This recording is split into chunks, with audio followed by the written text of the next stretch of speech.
Hello students, आजको यो भिडियोमा म तपाईहरुलाई कम्प्लिट एक्जाममा सोध्ने खालको एउटा क्वेशन प्याटर्न नै सल्भ गरेर दिन गइरहेको छु। तपाईहरुको बुकको पछाडी क्वेशन देख्नु भएको छ होला। तपाईले त्यो स्याम्पल क्वेशन पुरै सल्भ गरेर दिन लागिरहेको छु आजको यो भिडियोमा।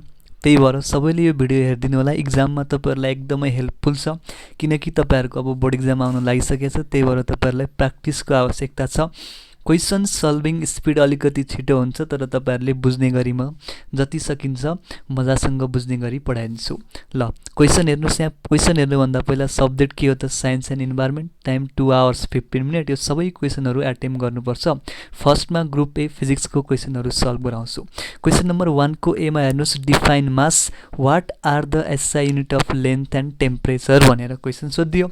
मासको डेफिनेसन सोधियो। मास भनेको के हो? कुनै पनि सब्स्टेन्समा भएको म्याटरहरुको अमाउन्ट न हो। त्यसो भए मासको डेफिनेसन हेर्नुस्। यहाँ the quantity of matter contain in an object is called mass. कुनै पनि अब्जेक्टमा भएको एटम्स मोलिक्युल्सहरुको टोटल कन्ट्रिब्युसन त्यसलाई क्वान्टिटी अफ म्याटर भन्नुपर्छ। त्यो नै के हो त? मास भयो। अब तपाईहरुलाई सोधेको छ SI unit of length. SI unit of length के हो भन्दिनुस् त? मिटर हो। अनि एसआई युनिट अफ टेम्परेचर के हो? केल्भिन हो। त्यही लेख्दैछु यहाँ हेर्नुस् त SI unit of length is metre, त्यसको सिम्बल स्मल एम। अनि SI unit of temperature is kelvin, त्यसको सिम्बल के भयो। ओके, 1 को बी मा हेर्नुस् त how is speed differ from velocity, यानी कि स्पीड र भेलोसिटीको डिफरेन्स न सोधिराछ। त्यसो भए यहाँ हेर्नुस् डाइरेक्टली यहाँ हेर्नुस् एन्सरमा the distance covered by body per unit time is called speed. मैले तपाईहरुलाई कतिचोटी भनिदिसकेको छु स्पीड एउटा स्केलर क्वान्टिटी हो। त्यही भएर यसमा हामीले डिस्टेन्स अपन टाइम लिन्छौं यदि एस स्पीड हो भने, अथवा मैले स्पीडलाई एस मान्दिएको छु है त डिस्टेन्स अपन टाइम। यही लेख्दै छु यहाँ हेर्नुस् त यो टाइम 1 सेकेन्ड भयो भने distance covered in 1 second time नै रहेछ स्पीड। त्यसो भए यहाँ हेर्नुस् त the distance covered by a body per unit time is called speed. कुनै पनि बडीले 1 युनिट टाइममा कति डिस्टेन्स कभर गरेछ त त्यसलाई नै हामी भन्ने रहेछौं स्पीड। त्यसो भए भेलोसिटी भनेको के हो? भेलोसिटी भनेको डिस्प्लेसमेन्ट अपन टाइम हो। एस भनेको चाहिँ डिस्प्लेसमेन्ट, भी भेलोसिटी। त्यसो भए rate of change of displacement time अनुसार यो एस को डिस्प्लेसमेन्ट को भ्यालु कसरी चेन्ज भइराछ त्यसलाई हामी भन्छौं velocity. The rate of change of displacement is called velocity. Speed scalar quantity हो, भेलोसिटी भेक्टर क्वान्टिटी हो। यसको मतलब त मैले तपाईहरुलाई कति सम्झाइराखेको छु। स्केलर र भेक्टरमा मैले एउटा छुट्टै भिडियो पनि बनाएर हाल्दिएको छु। स्केलर क्वान्टिटी भनेको त्यसको क्वान्टिटी जसको म्याग्निट्युड मात्रै हुन्छ, भेक्टर भनेको म्याग्निट्युड पनि हुन्छ, डाइरेक्सन पनि हुन्छ। ओके, बुझ्नुभयो। अब यहाँ हेर्नुस् त मेन्सन द मेन पोइन्ट्स, त्यो गरिसके स्पीड र भेलोसिटीको डिफरेन्स। अब हेर्नुस् त if a boy covers a distance of 150 metres on a straight road. एउटा बोय रहेछ यो स्ट्रेट रोडमा 150 मिटरको डिस्टेन्स कभर गरे रहेछ। यो स्ट्रेट रोडमा भन्नुको मतलब यो डिस्प्लेसमेन्ट हो क्या। स्ट्रेट रोडमा ट्राभल गरेको डिस्टेन्स एउटै डाइरेक्सन छ कि छैन? छ। त्यसलाई डिस्प्लेसमेन्ट मानिदिनुस् 150 मिटर। टाइम कति छ हेर्नुस् त 30 सेकेन्ड टाइम भयो। भेलोसिटी निकाल्नु कुन चाहिँ ठुलो कुरा भयो र डिस्प्लेसमेन्ट टाइम गर्दिनुस् 150/30 गर्दा 5 मिटर पर सेकेन्ड। त्यसो भए त्यो बोयको भेलोसिटी कति रहेछ? 5 मिटर पर सेकेन्ड। यसरी तपाईले गर्न सक्नुहुन्छ है त यो क्वेशन। ओके, क्वेशन नम्बर 2 को ए हेर्दिनुस् सबैले। How do machine makes our work easier. मेसिनले हाम्रो वर्कहरु कामहरु कसरी सजिलो बनाउँछ रे? हेर्नुस् त describe briefly giving the 2 example. दुईटा एक्जाम्पल दिनुस् रे कसरी सजिलो बनाउँछ। Following are the 2 examples which shows machine makes our work easily. तल दिएको दुईटा एक्जाम्पलहरु चाहिँ मेसिनले हाम्रो काम सजिलो बनाउँछ भन्ने कुरामा बेसिस छ रे। हेर्नुस् त एकमा machine do any work efficiently without any chance of error भनेको राम्रोसँग गर्छ, एरर नभइकन कुनै पनि मिस्टेक नभइकन कामहरु गर्दिने भो। अर्को हेर्नुस् त it helps us to do work faster and with less effort. थोरै बल लगाएर धेरै काम गर्न सकिने भो, छिटो पनि गर्न सकिने भो भनेको। यो धेरै बुझाइरहनु पर्ने छैन, मैले फास्ट गरे है त्यसमा। ओके, अब नेक्स्ट क्वेशन हेर्नुस्। नेक्स्ट सेट अफ क्वेशन हेर्नुस्। ओके, 2 को ए सम्म गरे जस्तो लाग्छ। 2 को बी हेर्नुस्। Harish can do any work in 5 minute. हरिशले कुनै एउटा काम 5 मिनेटमा गर्न सक्छ। If same work is done by Naresh in 6 minute who has more power and how. कसरी, कसको पावर धेरै र कसरी? मैले तपाईहरुलाई भन्दिएको छु पावर भनेको work done divided by time हो। यदि तपाईहरुले त्यहाँ ध्यान दिएर हेर्नुहुन्छ भने सेम वर्क डन भनेको छ। त्यसभए power is proportional to 1/t, that is power is inversely proportional to time. यदि यो पावर त्यसको धेरै हुन्छ जसको टाइम कम हुन्छ, इन्भर्सली रिलेसन भने त्यही त हो नि, एउटा बढ्दा अर्को घट्ने। यहाँ हेर्नुहोस् त पावर बढ्छ यदि टाइम कम छ भने। त्यसो यहाँ हेर्नुहोस् त एउटा 5 मिनट छ, अर्को 6 मिनट छ, कुन चाहिँ टाइम कम हो भन्नुहोस्? यो 5 मिनट कम हो। टाइम कम हो भन्नुको मतलब यो पावर ज्यादा हो। त्यसपछि 5 मिनट कसलाई लागेको छ त्यसको पावर ज्यादा रहेछ। यहाँ पनि लेख्दैछु छु work done upon time power भनेको। त्यसो भए यहाँ हेर्नुहोस् त 5 मिनट कसलाई लागेको छ हेर्नुहोस् त हरिशलाई। त्यसो भए therefore power Harish has more power than नरेशको भन्दा हरिशको पावर धेरै रहेछ। बुझ्नुभयो नि होइन? नरेशको भन्दा हरिशको पावर धेरै रहेछ किनकि टाइम के लागेको छ कम लागेको छ। पावरबाट मैले देखाइदिइसकेँ फर्मुला, त्यही चिज लेखिदिएको छु, पढ्नु होला। ओके, अर्को यहाँ हेर्नुहोस् क्वेसन यही जोडिएको छ। If Rita is reading news paper, Rita भन्ने एउटा केटी रहेछ न्युज पेपर पढेर बसिरहेछ, त्यति बेला काम भएको छ कि छैन भनेको छ, वर्क डन भएको भयो कि छैन भनेको छ। यस्तो बेलामा तपाईँले के फर्मुला गर्ने रे? वर्क डनको फोर्स इन्टु डिस्टेन्स। जब त्यो केटी न्युज पेपर पढेर बसिरहेको हुन्छ, कुनै डिस्टेन्स कभर गरेको छैन, डी को भ्यालु 0, त्यसो भए वर्कको भ्यालु पनि 0, कुनै कामै गरेको रहन्छ त्यो केटीले। यहाँ हेर्नुहोस् त्यसो भए वर्क डन भनेको force into distance, W work done भइहाल्यो, F force apply, D distance covered भइहाल्यो। If Rita is reading newspaper then distance covered by her is 0, so D equals to 0, work done equals to 0। त्यही भएर news paper पढिरहेको केटीले कुनै पनि काम गरेको रहन्छ भनेर लेख्दैछ। बुझ्नुभयो सबैले? ल, यो क्वेसन पनि यसरी सल्भ गर्न सक्नुहुन्छ तपाईँहरूले। अब नेक्स्ट क्वेसन हेरौँ है त। ल, यो क्वेसन हेरौँ 3 को ए मा, how can you demonstrate that a solid substance expand on heating? कुनै एउटा सोलिड सब्सटेन्सलाई तताउँदाखेरि हिट गर्दाखेरि एक्सपान्ड हुन्छ भनेर कसरी हामीले प्रुभ गर्ने, कसरी एक्सपेरिमेन्ट गरेर थाहा पाउने भनेको छ। त्यसको लागि के गर्नुहोस् भने एउटा रिङ लिनुहोस्, रिङलाई स्ट्यान्डमा फिक्स गर्नुहोस्, अनि एउटा आइरनको बल लिनुहोस्। फर्स्टचोटि त्यो हेर्नुहोस् त आइरनको बल यो फर्स्टमा हिट नगर्दाखेरि सुरुमा हेर्नुहोस् त यो रिङमा ठ्याक्क फिट भएको छ, हो कि होइन? हेर्नुहोस् सबैले। तर मैले एकछिनपछि यो आइरनको बललाई यहाँ त बर्नरमा हिट गरेर ल्याएँ अनि यो रिङमा घुसाउन खोजेँ, घुस्दैन, किनकि आइरनको बलको साइज बढी भयो। त्यसो भए हिट नगर्दाखेरि ठ्याक्क फिट हुने चिज हिट नगर्दाखेरि फिट भएन भनेपछि यसको साइज बढ्यो। यसको मतलब के हो त? के गर्दा साइज बढ्या रहेछ? हिट गर्दा। भनेपछि कुनै पनि सब्सटेन्स हिट गर्दा एक्सपान्ड भयो कि भएन? एक्सपान्ड भनेको साइज बढ्नु, साइज बढ्छ भनेर हामीले यहाँ देखाइसक्यो। त्यसो भए कुनै पनि सब्सटेन्सलाई हिट गर्दा त्यसको साइजमा एक्सपान्ड भयो। त्यही भएर कुनै पनि सब्सटेन्स हिट गर्दा एक्सपान्ड हुन्छ है भन्ने कुरा यो एक्सपेरिमेन्टबाट थाहा भयो। यसकै बारेमा मैले यहाँ लेख्दैछु, हेर्नुहोस् त। Let us take an iron ball which is fitted exactly in a ring initially when this cold is shown in the figure. जब यो चिसो छ त्यति बेला ठ्याक्क यो फिट भएको छ रिङमा, फिगरमा देखाएको जस्तै भनेको।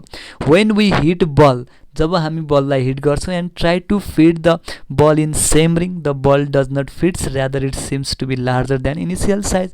यो बल चाहिँ फिट भएन यो रिङमा किनकि साइज ठुलो देखियो, पहिलाको भन्दा साइज बढ्यो। यसको मतलब के रहेछ त? This shows that substances expand on heating. यसबाट हामीलाई के कुरा थाहा भयो भने सब्सटेन्सहरू हिट गर्दाखेरि साइज बढ्दो रहेछ, एक्सपान्ड हुँदो रहेछ, ठुलो हुँदो रहेछ भन्ने कुरा थाहा भयो। ओके, यो 3 को ए मा तपाईँहरूले गर्न सक्नुहुन्छ। नोट बनाउँदा एकदम मजाले गर्नु होला, फिगर पनि बनाउनु होला। 3 को बी मा हेर्नुहोस्, how is sound heard when bell rings? Sound कसरी सुनिन्छ जब एउटा घन्टी बज्छ भनेको छ। त्यसपछि the sound of dog bell is fainter than sound of the temple bell. Why? डगको घाँटीमा भएको, कुकुरको घाँटीमा भएको, यहाँ सुन्नुहोस्, कुकुरको घाँटीमा भएको बेलको साउन्ड चाहिँ सानो आउँछ अरे मन्दिरमा भएको बेलभन्दा किन भनेर। ल, यसको एन्सर हेर्दै जानुहोस् यहाँ, बुझ्नुहुन्छ? वेन बेल रिङ्स, जब बेल बज्छ, it brings air molecules near it in vibration. जब बेल बज्छ, घन्टी बज्छ, यसले वरिपरि भएको एयर मलिक्युललाई भाइब्रेसनमा ल्याउँछ। And this vibration propagate through the air, त्यो भाइब्रेसन एयरबाट ट्रान्सफर हुन्छ, अलिकति पर जान्छ। And comes near our ear, हाम्रो कानको नजिक आयो vibration. It first enters into outer ear, पिन्नामा आयो आउटर इयरमा, then through the pinna and finally into, पक्नुहोस् है त, अब नेक्स्ट पेज लिन्छु म। फाइनल्ली इन्टु, यहाँ लेख्दै रहेछ है त, हेर्नुहोस्, फाइनल्ली इन्टु कहाँ गयो? Inner year. finally into inner ear which contains main hearing part called cochlea. Inner ear मा त हाम्रो hearing part छ cochlea, त्यसपछि vibration त्यहाँ आयो, it sends information to our brain and finally we can hear sound of ringing bell. cochlea मा गयो hearing part छ, त्यसको कनेक्सन त ब्रेन मा हुन्छ नर्भ द्वारा, त्यो नर्भले गएर ब्रेनलाई मेसेज दिन्छ यस्तो साउन्ड आएको छ भनेर, अनि फेरि ब्रेनबाट हाम्रोमा सिग्नल आउँछ अनि हामीले सुन्ने हो। यत्रो काम भइरहेको छ, कसरी त्यति छिटो सुन्छौँ भन्यो भने यो काम त एकदम छिटो छिटो भइरहेको छ, हामीले एक्सप्लेन गर्दा मात्रै यति लामो लागेको हो है त। अब हेर्नुस् त, the loudness of sound is proportional to intensity. कुनै पनि साउन्ड कति चर्को छ भन्ने कुरा त्यसको इन्टेन्सिटीमा डिपेन्ड गर्छ। As we know that when dog bell rings, जब त्यो कुकुरको घाँटीमा भएको बेल रिङ हुन्छ बज्छ, it brings less amount of air molecule in vibration. सानो बेल छ, त्यसले वरपरको थोरै मोलिक्युल्सहरूलाई नै भाइब्रेसनमा ल्याउन सक्छ एकचोटि at a time, and intensity of sound will be less. थोरै मोलिक्युल भाइब्रेसनमा आएपछि त साउन्डको इन्टेन्सिटी पनि कम हुने भयो। तर मन्दिरमा घन्टी के हुन्छ, साइज ठुलो हुन्छ, त्यसले प्रड्युस गर्ने भाइब्रेसन धेरै भयो, एकचोटिमा धेरै मोलिक्युलहरूलाई भाइब्रेट गर्न सक्यो, त्यसपछि साउन्डको इन्टेन्सिटी पनि धेरै भयो। यहाँ हेर्नुहोस् त, त्यही लेख्दैछ इन कन्ट्रास्ट, यसको अपोजिट, यसको उल्टो भनेको, due to large size of dog bell it brings more number of air molecule in vibration at a time and then the intensity of sound will be larger. More number of air मोलिक्युललाई भाइब्रेसनमा ल्याइसकेपछि त intensity के हुन्छ, larger हुन्छ। बुझ्नुभयो सबैले? ल, यो क्वेसन पनि बुझ्नुभयो। अब क्वेसन नम्बर 4 को ए हेरौँ, describe translucent and opaque bodies with example. एकदम सजिलो क्वेसन, सबभन्दा सजिलो क्वेसन। मैले तपाईँहरूलाई कुनै पनि सब्सटेन्सबाट लाइट पास हुन्छ कि हुँदैन भनेर सब्सटेन्सलाई 3टा टाइप्समा डिभाइड गर्न सकिन्छ।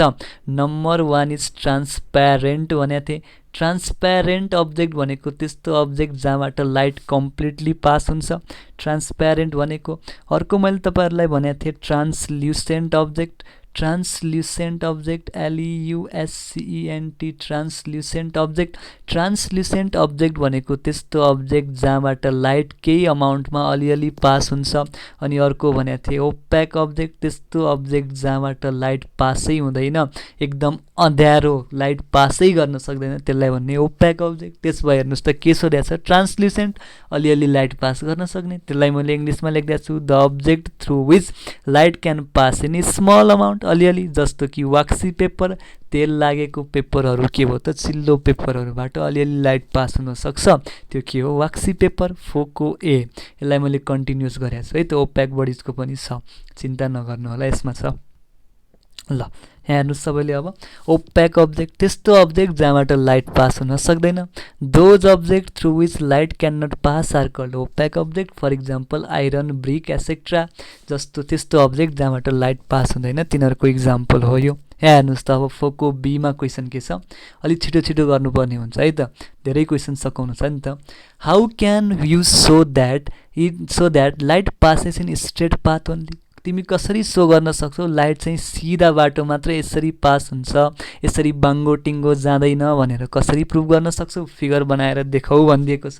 यहाँ हेर्नुहोस्, यसको लागि म के गर्छु भने एउटा मैनबत्ती लिन्छु, इनफ्याक्ट 2टा मैनबत्ती लिन्छु, त्यसपछि यस्तो पातलो सिटहरू लिन्छु, पेपरको सिटहरू जहाँबाट लाइट पास नहोस्, अनि त्यसमा बिचसम्म होल बनाउँछु, एउटा एउटा होल बनाउँछु यो सबै पेपर सिटमा, तलको पेपर सिटहरूमा पनि होल बनाउँछु। फर्स्टको अरेन्जमेन्ट फिगर एमा के गर्छु भने त्यो होलहरू एउटै स्ट्रेट लाइनमा पर्ने गरेर यसरी अरेन्ज गर्छु यो सिटहरूलाई। सेकेन्ड फिगरमा यो सेकेन्ड पार्टलाई अलिकति माथि गरिदिन्छु, जसले गर्दा त्यो होलहरूको लेभल एउटै स्ट्रेट लाइनमा नपरोस्। अब के गर्ने भने यहाँ हेर्नुहोस्, यहाँ मैनबत्ती बालिदिने अनि यताबाट आँखा लगेर हेर्ने। यहाँ हेर्नुहोस् त, यो मैनबत्तीमा भएको लाइट त यसरी होलको थ्रुबाट सिधा आउँछ, यो होलहरू मैले सिधा राखेको छु, त्यहाँबाट लाइट पास भयो, अन्तबाट त भएको छैन, त्यसो भए यहाँबाट हेर्दाखेरि उज्यालो देखियो। तर यहाँ हेर्नुहोस्, यहाँनिर मैनबत्ती बालिदिएको छु, यो होललाई त मैले यता राखिदिएको छु, भनेपछि त लाइट त यता आउन दिएन, छेकिदिने भयो, भनेपछि यसरी लाइट सिधा आइरहेछ तर यसले छेकिदियो, भनेपछि यो आँखासम्म लाइट आउन नसक्ने भयो, लाइट नदेख्ने भयो, अँध्यारो देखिने भयो। यो एक्सपेरिमेन्टबाट के थाहा भयो त, होलहरू यसरी सिधा राख्दाखेरि लाइट आयो, तर यसरी राख्दाखेरि लाइट त आएन, यसको मतलब लाइट त सिधा बाटोबाट आएको हुनुपर्छ भन्ने प्रुफ भयो। अब यहाँ हेर्नुहोस् है त, कसरी लेख्ने, लेख्न पनि त जान्नु पर्यो। To show light passes in straight line let us take 2 candles, दुईटा क्यान्डल लियौँ and 3 paper sheets with holes at their centre, तीनटा पेपर सिड लियौँ जसको सेन्टरमा होल छ। Firstly let us arrange them in such a way that all holes लाई in a straight line, त्यसरी arrange गरौँ कि यो सबै होलहरू एउटा स्ट्रेट लाइनमा परोस्। If we observe from other end, अर्को इन्डबाट हामीले हेऱ्यौँ भने then we can see light as shown in the figure, light देख्न सक्छौँ मजाले किनकि स्ट्रेट लाइनमा पाल्छ। But if the level of holes are arrange at different levels, यदि मैले एउटा होललाई अलिकति माथि पारिदिएँ भने then light can not seen through the end as shown in the figure B, मैले त्यहाँबाट लाइट देख्न सकिनँ। यो कुराबाट के प्रुभ भयो त लाइट सिधा बाटोमा हिँड्दो रहेछ, स्ट्रेट लाइनमा ट्राभल गर्दो रहेछ।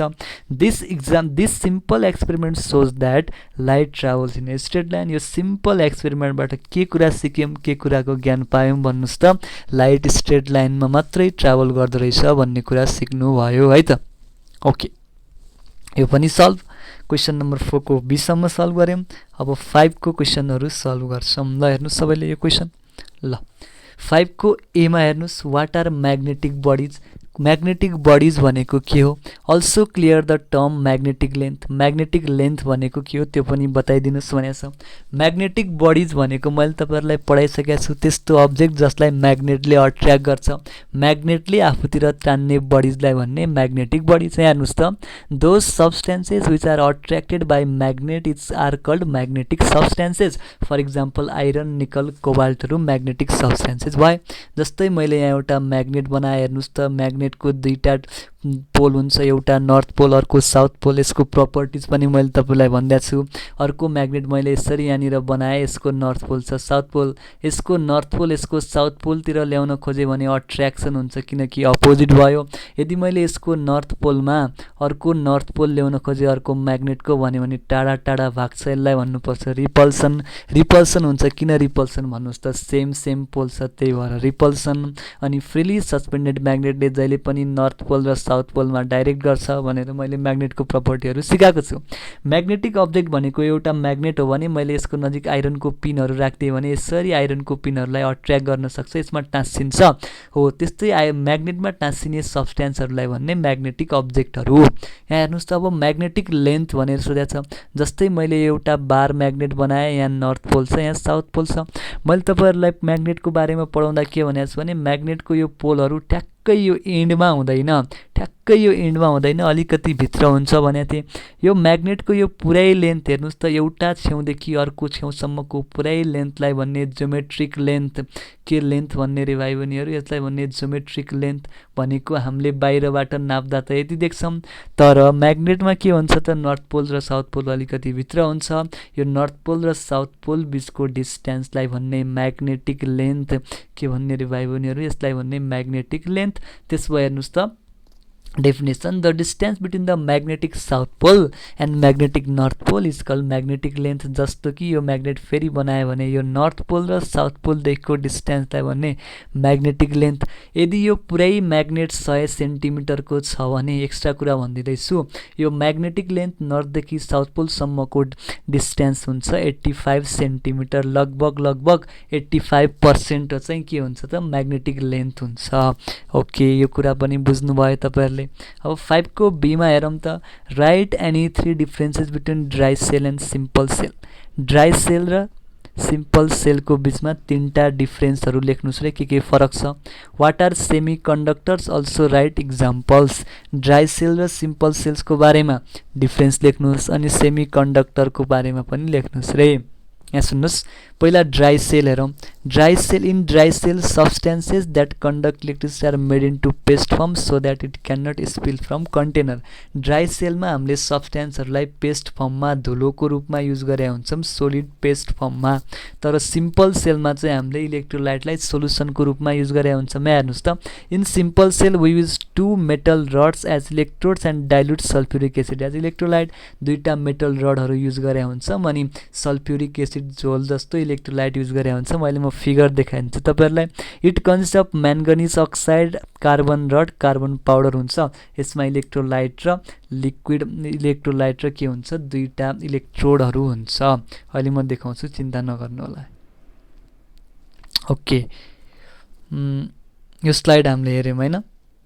Okay, dry cell, simple cell भनेपछि ओके म यही पेजमा गर्छु है त मैले यसमा लेखेको रहन्छ त्यो यहाँ हेर्नुस् यो ड्राई सेलले खासमा देख्नु भएको छँदैछ हामीले घरमा युज गर्ने ब्याट्री यस्तो वाला त्यो ड्राई सेल हो यहाँ कार्बन रड हुन्छ अनि यस्तो पाउडरहरू युज गरे हुन्छौँ कालो कालो पाउडरहरू देख्नु भएको छ नि त्यो सबै के हो ड्राई सेल हो त्यो तर एउटा मैले यदि सिम्पल सेल बनाएँ भने यस्तो एउटा भाँडो हुन्छ यो भाँडोमा यसरी दुईटा रडहरू राखिएको हुन्छ एउटा कप्परको हुन्छ अर्को जिङ्कको रड हुन्छ यो कप्पर पोजिटिभको काम गर्छ जिङ्कले नेगेटिभको काम गर्छ अनि यहाँभित्र एसिडको सोलुसन राखिदिएको हुन्छ एसिडको झोल यसरी एसिडको सोलुसन राख्दै हुन्छ यसरी अनि यहाँ ब्याट्रीमा यसरी करेन्ट प्रड्युस हुन्छ यो के भयो सिम्पल सेलको इक्जाम्पल भयो अब यहाँ यदि तपाईँले चिम युज गर्नुभयो भने सानो बल्ब युज गर्नुभयो भने बल्ब बल्छ यो के भयो सिम्पल सेलको इक्जाम्पल भयो ओके यो ड्राई सेलमा कार्बन रड युज गरे हुन्छौँ भने यता जिङ्क र कप्पर युज गरे हुन्छौँ सिम्पल सेलमा यहाँ हेर्नुहोस् त मैले यसको डेफिनेसन लेखाएको रहन्छ यहीँबाट भनिदिन्छु वाट आर सेमी सेमीको मतलब के हो आधा हो कन्डक्टर भने के हो कन्डक्टर भने त्यस्तो सब्स्टेन्स जसले हिट र इलेक्ट्रिसिटी पास गर्छ सेमी कन्डक्टर भनेको आधा त्यस्तो सब्स्टेन्स जसले हिट र इलेक्ट्रिसिटी केही मात्रामा अलिअलि मात्रै कन्डक्ट गर्छ त्यसलाई भन्ने सेमी कन्डक्टर यसको इक्जाम्पल लेख्नुस् त सिलिकन जर्मेनियम आर्सेनिक है त SiGeAs Si भनेको सिलिकन Ge भनेको जर्मेनियम As भनेको आर्सेनिक यसरी तपाईहरुले इक्जाम्पल पनि लेख्न सक्नुभयो ओके अब हेर्नुस् त क्वेशन नम्बर 6 को ए मा केमिस्ट्रीको कुरा आइराको छ अब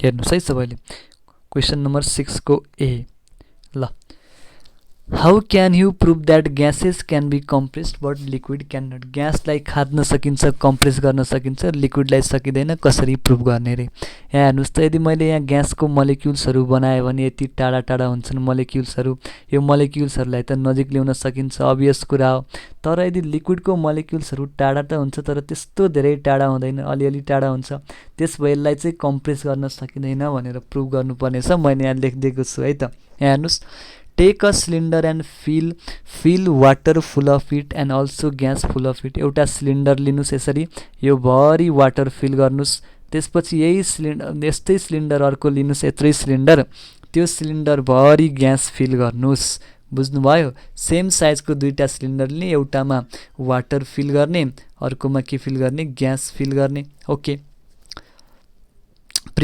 ग्यास फिल गर्नुस् gas fill take the another small cylinder अर्को यो भन्दा सानो सिलिन्डर लिनुस् यत्रो लिए ल मैले एकछिनको लागि अर्को पनि यत्रो सानो सिलिन्डर लिए take another small cylinder and fill it with the gas of previous cylinder यो ग्यासलाई यसमा फिल गर्नुस् त तपाईले प्रेसर लगाएर खाँदेर यसमा फिल गर्न सक्नुहुन्छ यहाँ हेर्नुस् त Take another small cylinder and fill with the gas of previous cylinder under high pressure. It is possible due to more intermolecular space between the gas molecule. Gas को moleculeहरु टाढा टाढा छन् त्यही भएर फिल गर्न सकिन्छ ठूलो ठाउँमा भएको ग्यासलाई सानो ठाउँमा पनि राख्न सकियो तर लिक्विडको केसमा त्यस्तो हुँदैन मोलिक्युलहरु धेरै टाढा हुँदैनन् त्यही भएर कम्प्रेस गर्न सक्दैन यहाँ जति वाटर छ त्यति यो सानो भाँडोमा हट्न सक्दैन योबाट हामीले के कुरा सिक्यौं भन्दाखेरि लिक्विड कम्प्रेस हुँदो रहेछ ग्यास मात्रै कम्प्रेस हुँदो रहेछ खादिदो रहेछ भन्ने कुरा सिक्यौं त्यही कुरा लेख्दैछु पढेर पनि सुनाइदिए अब 6 को बी मा हेर्नु व्हाट इज सल्भेन्ट भनेको छ यो क्वेशन आको सोलुसन च्याप्टरबाट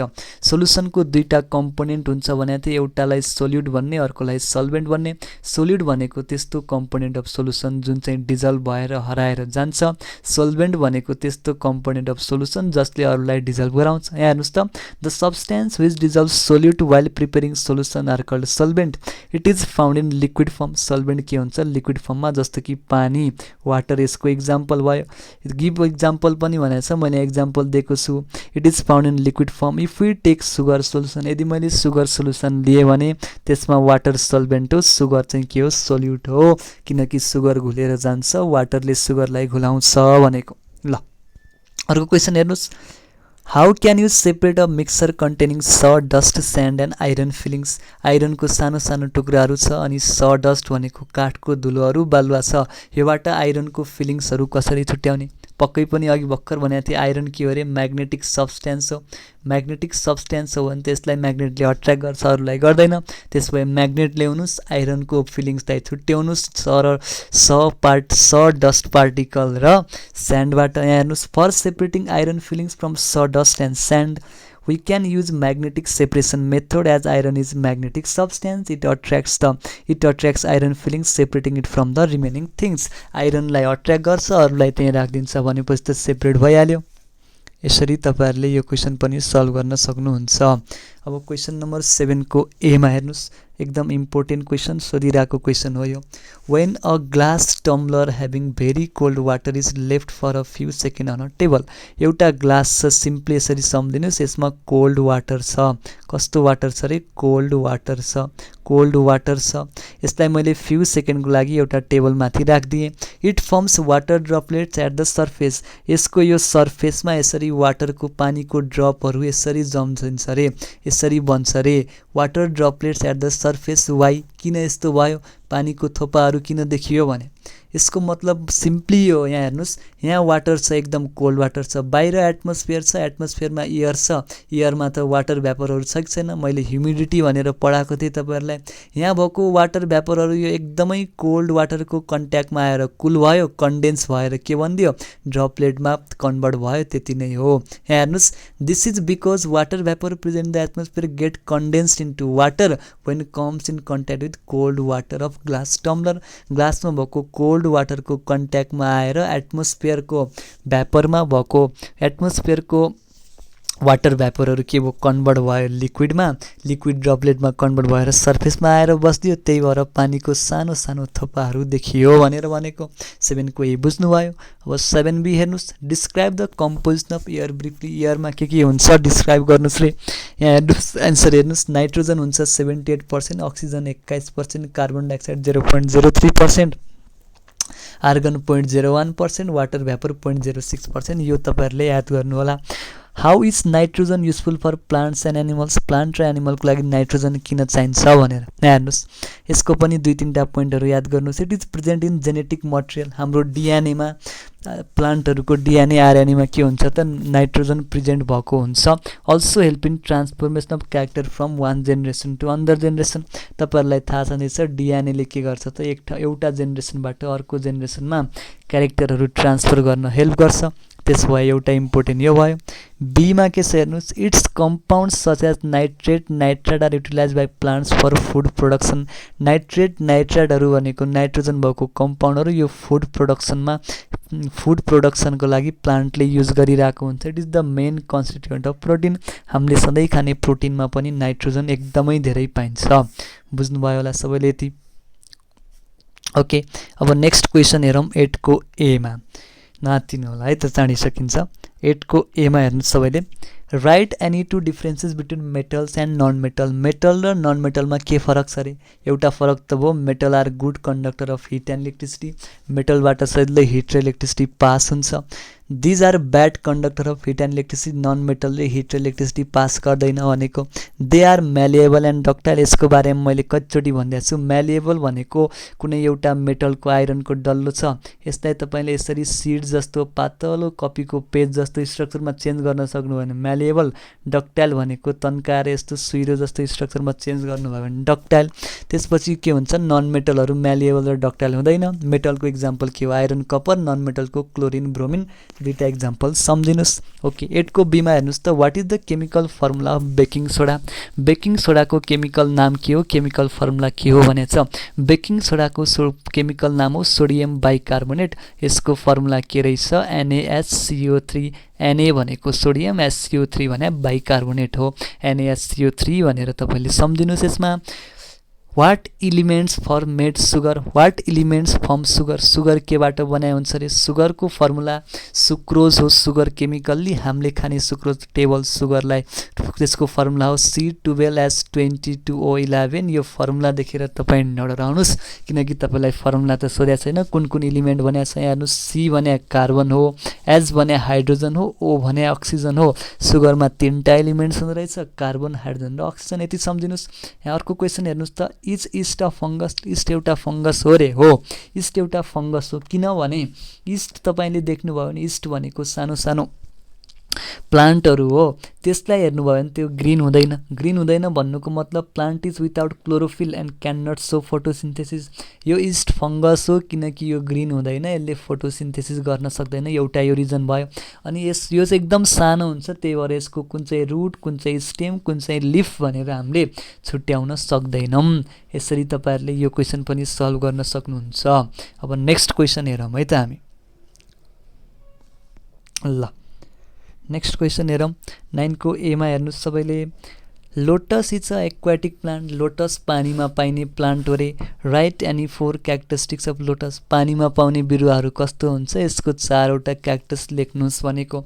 1 मा हेर्नुस् the root of the aquatic plants are poorly developed. यिनीहरूको रुट पुअरली डेभलप हुन्छ, धेरै मजासँग रुट डेभलप भएको हुँदैन किनकि पानीमाथि हुन्छ, तल जमिनमा गएर माटोमा गाडिन टाइम लाग्छ, त्यही भएर पुअरली डेभलप रुट हुन्छ। Stem is soft weak and के हुन्छ फ्लेक्सिबल। यसको स्टिमहरू एकदमै नरम हुन्छ। तपाईहरुले यदि पानीमा पाइने प्लान्टहरू समात्नु भएको भए, देख्नु भएको भए थाहा होला, एकदमै सफ्ट विक फ्लेक्सिबल, तपाईले सजिलैसँग भाँच्न सक्नुहुन्छ। There stem has numerous air space भनेको स्टिम एकदम खोक्रो हुन्छ, त्यहाँ हावा भरिएको हुन्छ। किन त फ्लोट हुनु पर्यो नि त पानीको सर्फेसमा माथि बस्नु पर्यो। अनि तपाईहरुले यसरी विचार गर्नु भएको छ भने त्यसको स्टिममा के हुन्छ भन्दा वाक्सी सब्स्टेन्सहरू, चिल्लो चिल्लो चीजहरू हुन्छ। यो किन हुँदो रहेछ हेर्नुस् त, they are covered with waxy substances with protect them from decay हुनबाट, त्यसलाई खिएर जानबाट के गर्दो रहेछ, जोगाएर राख्दो रहेछ। त्यो वाक्सी सब्स्टेन्सहरू प्रेजेन्ट भएको वाक्सी सब्स्टेन्सहरूले गर्दाखेरि। त्यसो भए तपाईले 9 को ए पनि जान्नुभयो।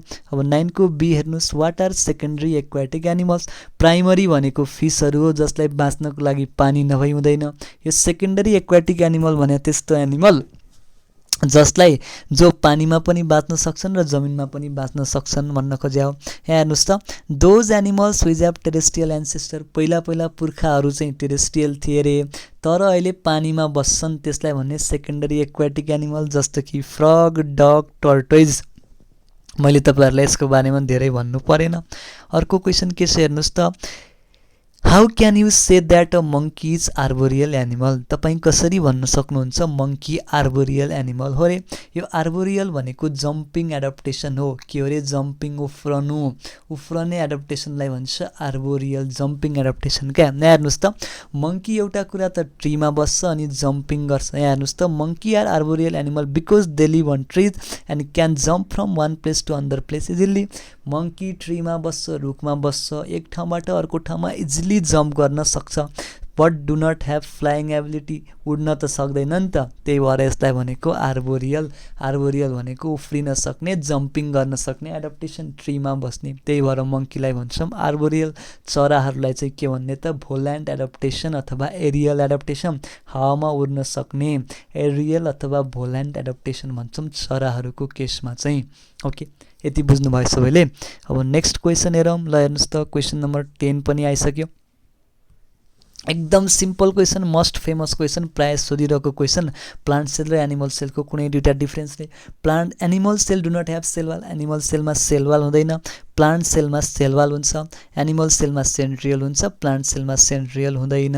Okay, sketch a neat and clean label diagram of mustard plant. तोरीको चित्र बनाउनुस् रे। यहाँ मैले बनाइदिएको छु, यहाँ हेरेर बनाउनुस्। यो रुट हो, यसमा ट्याप रुट हुन्छ। यहाँ हेर्नुस्, primary root, secondary root, tertiary root भनेर ब्रान्चहरू आउँछ। यो सोइल भन्दा मुनिको पार्ट रुट हो भने माथिको पार्ट सुट हो। सुटमा स्टेम हुन्छ, फ्रुट हुन्छ, फ्लावर हुन्छ, बडहरू हुन्छ, एक्जिलरी बड हुन्छ। यसको लिफ यस्तो हुन्छ। यहाँ हेर्नुस् त, यो लिफ भनेको डाइकट प्लान्टको लिफ हो किनकि यसमा ट्याप रुट छ। यो डाइकट हो मस्टार्ड, अनि यसको लिफमा रेटिकुलेट भ्यानेसन छ। यति सम्झिनुस्, यो भयो फिगर मस्टार्डको लागि। ओके, यो त गर्नुभयो तपाईहरुले। अब नेक्स्ट क्वेसन हेरौँ त हामी। ल हेर्नुस्, ज सीड जर्मिनेसनको लागि पानीहरू, त्यसपछि टेम्परेचर, सुइटेबल एयरहरू किन चाहिन्छ भन्ने क्वेसन छ। क्वेसन मैले अघि पढिन छु, त्यही क्वेसन छ, किन चाहिँदो रहेछ। यहाँ हेर्नुस्, for germination of seed it needs water for different physiological process. बिउ उम्रिनको लागि के चाहियो, वाटर चाहिन्छ। तपाईहरुलाई थाहा छँदैछ त्यहाँबाट के आउनु पर्यो डिफ्रेन्ट टाइप्सको माइक्रोपाइलहरू आउनु पर्यो for air for exchange of gas for preparing necessary food खानेकुराहरूको लागि के चाहियो एयर चाहियो खानेकुराहरू प्रिपेयर गर्नको लागि ग्यासेस एक्सचेन्जहरू गर्नको लागि रेस्पिरेसनको लागि and also need suitable temperature यदि एकदम सुक्खा भयो टेम्परेचर सुइटेबल भएन भने पनि बिउ उम्रिँदैन यदि एकदमै चिसो भयो भने पनि बिउ उम्रिँदैन त्यसपछि सुइटेबल टेम्परेचर पनि चाहिँदो रहेछ सिड्स जर्मिनेसनको लागि यति बुझ्नुभयो ल क्वेसन नम्बर 11 हेर्नुहोस् सबैले answer the following question on the basis of given diagram यो फिगर दिएको छ फिगरको बेसिसमा एन्सर गर्नुहोस् रे यो फिगरमा एउटा जार छ जारको तल एउटा मैले यहाँ फुल राखेको छु अथवा बिरुवा राखेको छु अनि यो बिरुवाको तलपट्टिको यो पटलाई यसरी कभर गरिया छ तपाईहरुले हेर्नुस् कभर्ड पटेड प्लान्ट हो यो त्यसपछि यसको यो हाँगा हो बिरुवाको अनि यो बेल जार भइहाल्यो बाहिरको अनि यो तलको यहाँ माथि हेर्नुस् त वाटर ड्रपलेटहरु छ क्वेसनमा हेर्नुस् व्हाट इज ए भनेको छ ए लेभल गरेको छ यो ए के हो रे वाटर ड्रपलेट्सहरु हो वेयर डज इट कम्स यो कहाँबाट आयो रे यो ए आयो यो प्लान्टले के गर्यो ट्रान्सपिरेसन गर्यो यो ट्रान्सपिरेसनबाट आयो त्यसपछि यहाँ हेर्नुस् त A shows water droplets it comes from the transpiration plant through stomata प्लान्टले स्टोमाटाबाट ट्रान्सपिरेसन गर्यो त्यति बेला यो वाटर ड्रपलेटहरु आयो यसरी बुझ्नुस् why C is covered with polythene यो सीलाई किन प्लास्टिकले कभर गरियो भनेको छ यो सी त पट हो यहाँ भित्र के छ हामीले वाटर हाल्ने गरेका छौं यसरी भनेपछि यदि मैले यसलाई कभर गरिन भने त घाम लाग्छ घाम लागेपछि यहाँको वाटर तातेर नै माथि जान्छ अनि कन्डेन्स भएर यहाँ वाटर ड्रपलेटको रूपमा बस्दिन सक्छ त्यसभए त यो वाटर ट्रान्सपिरेसनबाटै आको भन्ने त कन्फर्म भएन त्यही कन्फर्म गर्नको लागि यो वाटर छोप्दिएपछि त यहाँको वाटर जान पाएन अनि मात्र यहाँ ट्रान्सपिरेसनबाट पानी आउने भयो बुझ्नुभयो यहाँ हेर्नुस् त C is covered with polythene so that water droplets at the tip of bell jar यो बेलजारको माथि भएको पानीहरु चाहिँ is due to result of transpiration यो ट्रान्सपिरेसनको रिजल्ट हो है यो तलको पानी होइन बट नट फ्रम द पट भनेर देखाउनको लागि हो यति बुझ्नु भयो होला सबैले ओके यो पनि बुझ्नु भयो 11 को ए अब 11 को बी हेर्नुस् त ल 11 को बी मा के छ how can you test the presence of starch in a leaf कुनै पनि लीफमा स्टार्च छ भनेर कसरी टेस्ट गर्ने भनेको छ त्यसको लागि एउटा लीफ लिनुस् सुरुमा यो लीफ भयो पात लिनुस् प्लान्टबाट एउटा लीफ लिनुस् यसलाई लगेर बोइल गर्नुस् एउटा बिकरमा राख्नुस् यो लीफलाई अनि यहाँ अल्कोहल हालेर थोरै अल्कोहल हो रक्सी क्या इथानोल AlCO अल्कोहल थोरै हालेर यसलाई तताउनुस् तताइसकेपछि बाहिर निकाल्नुस् एकछिन सेलाउन दिनुस् अब त्यो तताएर सेलाइसकेको यो लीफमा अब तपाईले अलिकति आयोडिनको ड्रप हाल्नुस् यदि यो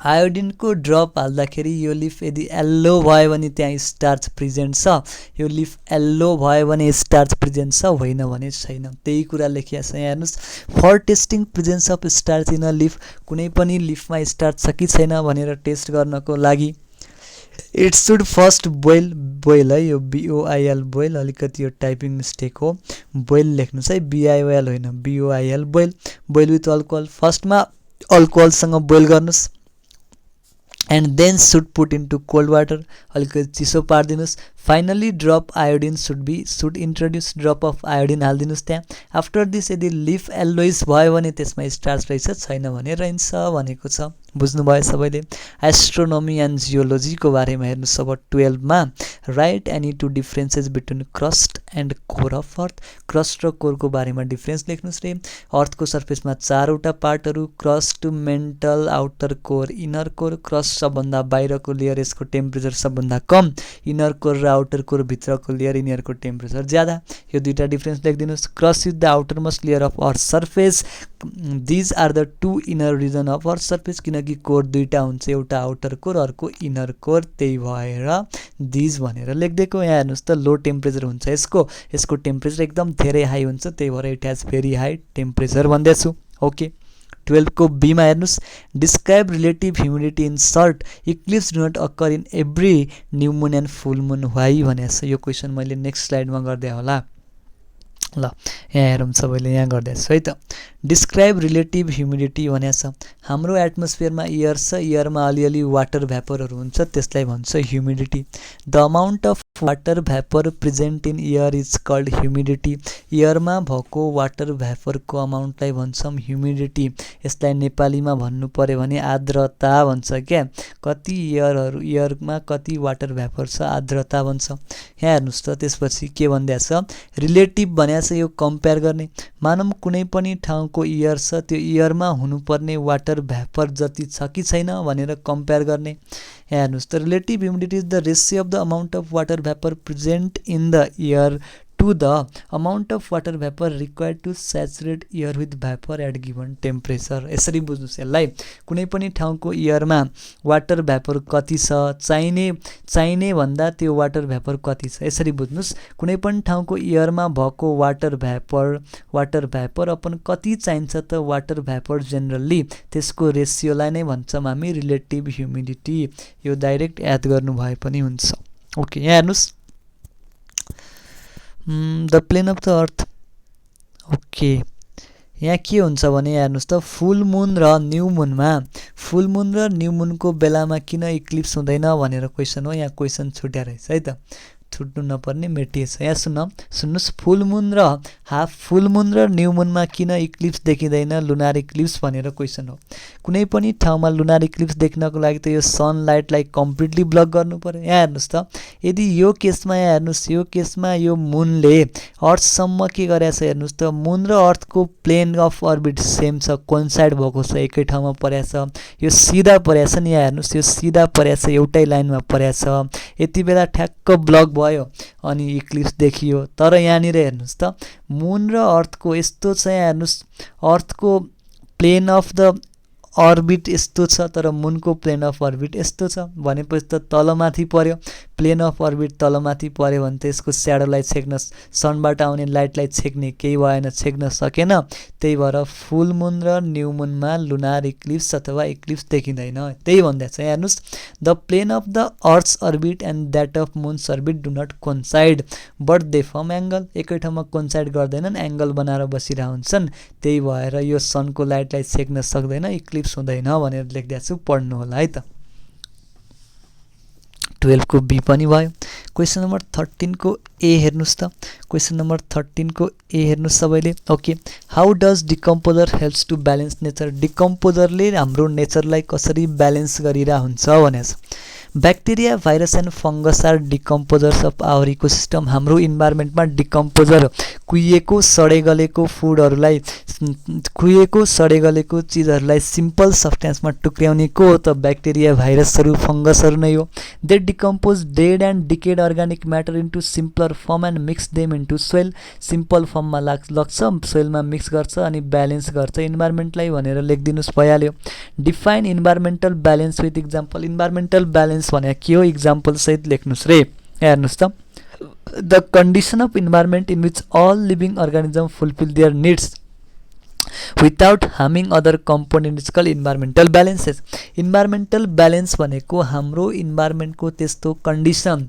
जति बेला हामीलाई चाहिने चीजहरू हामीले मजाले लिन्छौं हाम्रो रिक्वायरमेन्टहरू पनि फुलफिल गरिराछौं अरु एनिमलहरू अरु प्लान्टहरूलाई हार्म हुने कुनै पनि काम गरेका छैन भने त्यतिबेला भन्ने त्यस्तो कन्डिसनलाई भन्ने इन्भाइरोमेन्टल ब्यालेन्स त्यसबाहेक के गरेर इन्भाइरोमेन्टल ब्यालेन्स गर्न सकिन्छ भनेको छ 3 रोल्स हेर्नुस् त I can plant more trees and protect trees from being cutting down म नयाँ प्लान्टहरू रोप्न सक्छु अनि पहिलाको प्लान्टहरूलाई काट्न दिदिन रुखहरू नास्न दिदिन भनेको एउटा उपाय यो हो अर्को I can aware people for not to destroy animals जनावरहरूलाई नमार्नुस् है भनेर मान्छेहरूलाई सचेत गराउन सकियो अर्को I can aware people not to use chemical fertilisers more in agriculture land खेतबारीमा धेरै केमिकल फर्टिलाइजर युज गर्ने होइन गाई भैँसीको अर्गानिक फर्टिलाइजरहरू युज गर्ने भनेर तपाईहरुले के गर्न सक्ने भयो अवेयर गराउन सकिने भयो मान्छेहरूलाई ओके अब हेर्नु सकिन लाग्यो है त। क्वेसन नम्बर 14 को एमा how do national park help to minimise environmental degradation. राष्ट्रिय निकुञ्जहरू जहाँ चाहिँ हामीले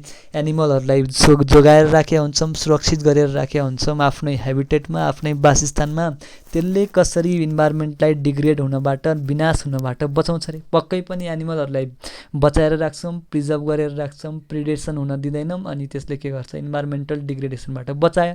त्यही कुरा लेख्दा छ यहाँ हेर्नुहोस्, in national park endangered and economically important animals are protected in their natural habitat. तिनीहरू जस्तो ठाउँमा बस्नुपर्ने हो त्यस्तै ठाउँमा राख्दा हुन्छ, बस के मात्रै हुन्छ त प्रोटेक्ट गरे हुन्छ, सुरक्षित गरिया हुन्छ।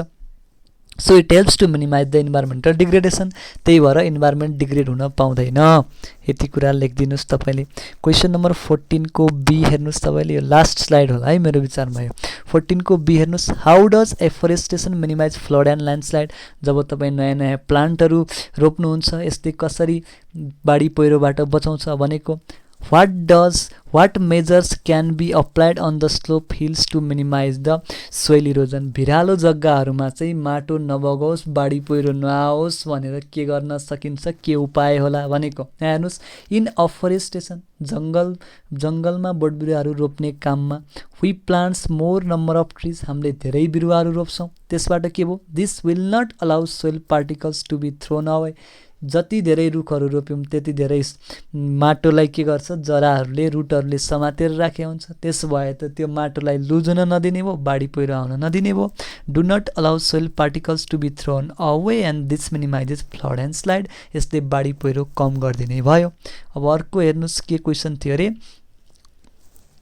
सोइल इरोजन कसरी रोक्ने भिरालो जमिनमा भनेको। To minimise the soil erosion in the slope of the hills we should cultivate plants and other crops making different separate smaller land and should not use excess of water. यदि भिरालो जमिनमा खेती गर्ने हो भने यहाँ हेर्नुहोस्, यस्तो एउटा भिरालो जग्गा छ र यसमा तपाईँहरूले क्रप लगाउनु पऱ्यो, खेती गर्नु पऱ्यो भने के गर्न सकिन्छ भने यसलाई सेपरेट जग्गा बनाइदिने, 5-6वटा बनाइदिने अनि खेती गर्ने। यो गर्दा के भयो त भन्दाखेरि पहिरो जाने सम्भावना कम भयो, सोइल इरोजन हुने सम्भावना कम भयो।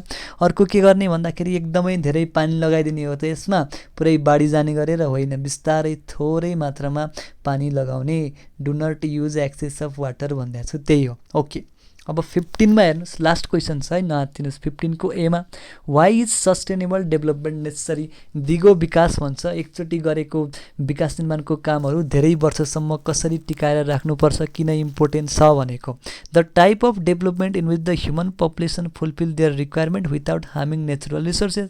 हामीले चाहिँ आफ्नो आवश्यकताहरू पुरा गर्छौँ जङ्गलहरू नमासिकन, प्लान्ट एनिमलहरूलाई नमासिकन। It is necessary to fulfil our requirement by conserving our natural resources. हाम्रो आवश्यकता पनि पुरा गर्नु पर्यो, वरिपरिको चिजहरूलाई पनि जोगाएर राख्नु पर्यो, त्यही भएर यो नेसेसरी छ भनेको। यति लेखिदिनु भयो भने हुन्छ। ओके, 15 को बीमा हेर्नुहोस् त, enlist the any 3 efforts for sustainable development. दिगो विकास गर्नको लागि कुनै 4वटा, कुनै 3टा इफोर्टहरू, कुनै 3टा प्रयासहरू के हो रे।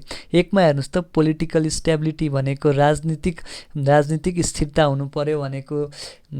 प्रधानमन्त्री, मन्त्रीहरू, त्यसपछि सबैले के चेन्ज भइरहने, 6 महिनामा चेन्ज हुने, 10 दिनमा चेन्ज हुने हुनु भएन। त्यसले गर्दा एकजनाले गरेको विकासको काम अर्कोले गर्दैन, अर्कोले गर्दैन, त्यही भएर समस्या आउन सक्छ। पोलिटिकल स्टेबिलिटी, राजनीतिकमा स्थिरता हुनु पर्यो। Wild life conservation and plant protection, जङ्गली जनावरहरू, घरपालुवा जनावरहरू सबैलाई जो कन्जर्भ गरेर राख्नु पर्यो, बचाएर राख्नु पर्यो। अनि नयाँ नयाँ प्लान्टहरू अथवा प्लान्टको स्पेसहरूलाई पनि जोगाएर राख्नु पर्यो। एजुकेटिङ पिपुल, मान्छेहरूलाई शिक्षा दिनु पर्यो, सिकाउनु पर्यो, सबैलाई शिक्षित बनाउनु पर्यो। रिड्युसिङ करप्सन, देशमा भएको भ्रष्टाचारलाई कम गर्नु पर्यो। पैसा जति गोजीमा हालेर विकास निर्माणको काममा 10% गर्ने जनप्रतिनिधिहरू, राजनीतिज्ञहरू होइन कि एकदम इमान्दारीपूर्वक काम गर्ने राजनीतिज्ञहरू चाहियो। भ्रष्टाचार कम गर्नु पर्यो, विकास निर्माणको काममा बढी खर्च गर्नु पर्यो भनेर। ल, मैले तपाईँहरूलाई एकदम सुपर फास्ट वेमा यो स्याम्पल क्वेसन टेस्ट पेपर गराइसके 80 मार्क्सको क्वेसन सल्भ गराइसके तपाईहरुले यो क्वेसनहरु सबै लेख्नु होला कपीमा मजासँग पढ्नु होला ओके बेस्ट अफ लक पढ्दै गर्नु होला तपाईहरुको लागि यसरी मैले मेहनत गरेर नयाँ भिडियोहरु यसरी राम्रोसँग स्लाइडहरु बनाइराखेको छु त्यही भएर कसैले च्यानललाई सब्स्क्राइब गर्नु भएको छैन भने च्यानललाई सब्स्क्राइब गरेर सपोर्ट गरिदिनु होला जसले गर्दा तपाईहरु जस्तै पढ्न नपाएको स्टुडेन्टहरुले पनि सबैले पढ्न पाउन् भन्ने मेरो भनाइ हो है त ल आजलाई यति नै गरे